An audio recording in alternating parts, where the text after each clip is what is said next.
Bonjour à tous et bienvenue à l'heure des pros jusqu'à 10h sur Europe 1 et sur CNews jusqu'à 11h.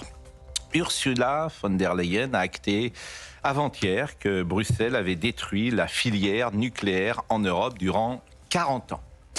Elle était ministre d'Angela Merkel, elle a encouragé ce désengagement. En 1990, un tiers de l'électricité était produite par l'énergie nucléaire. On doit être aujourd'hui à 15%.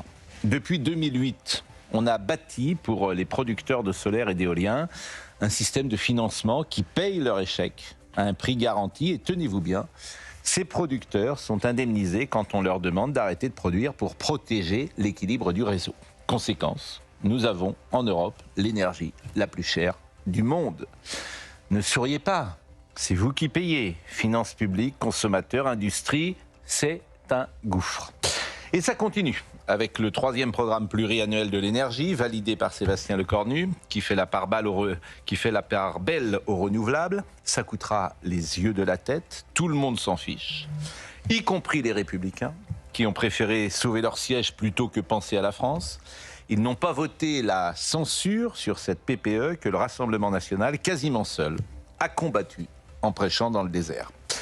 Tout est à reconstruire dans la filière en France. Pour l'avoir dit, Jean-Bernard Lévy, ex-PDG de l'EDF, a été viré par des gens qui ne connaissent rien à rien, mais qui prennent leurs décisions au doigt mouillé ou au nom de l'idéologie. Il va falloir embaucher entre 6 et 10 000 personnes cette année, 100 000 les prochaines années. Tout ce qu'on a détruit, il faut le reconstruire.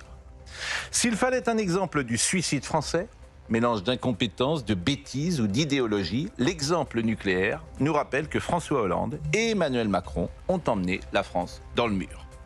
Alors aujourd'hui, on réinvestit. Tant mieux.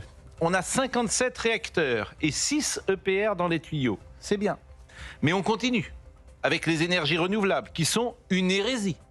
Et dans 5 ans, Sébastien Lecornu viendra nous dire, comme Ursula von der Leyen, « Je suis désolé, je me suis trompé ». Et ça fait 40 ans que ça dure, et c'est pas fini.